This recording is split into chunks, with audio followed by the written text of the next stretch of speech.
You know, you have 4 or 5 forbidden in films. They tell you not to do it in the first feature. No water, no animals, no crowds, no children, no non-actors. I did all of them.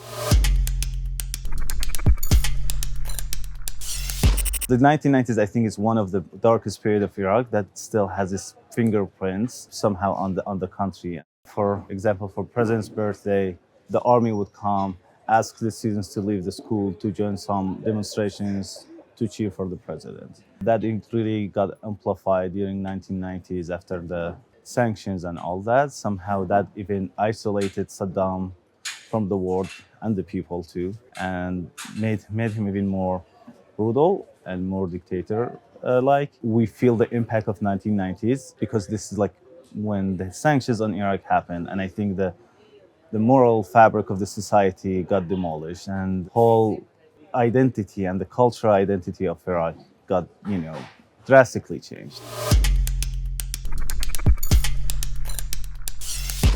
For the casting, it was, as we did street casting. We did it without rehearsal, so that we created a very special kind of rehearsal, which is to know the actors, to get inspired by the characters, to build a relationship, to build a trusting bond, because these are kids, they're not trained to be an actor. So we really, for months, tried to cast for these two, especially Lamia, which is, carries the whole film on her shoulder. So it was very important for us to bring someone who's as close as possible to the script, but at the same time have the flexibility to adapt to what the character is also giving us.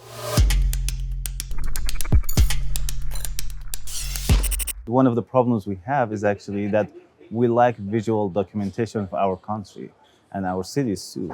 So lots of buildings got demolished, either by bombing, fire, something. We don't have even that visual documentation, how they look like or something, except very few buildings here and there. And we're happy now because now they're renovating some buildings, they are doing some changes to them. And now I'm happy that the film also serves as a visual documentation of those buildings, of those streets, of those people, clothes, everything.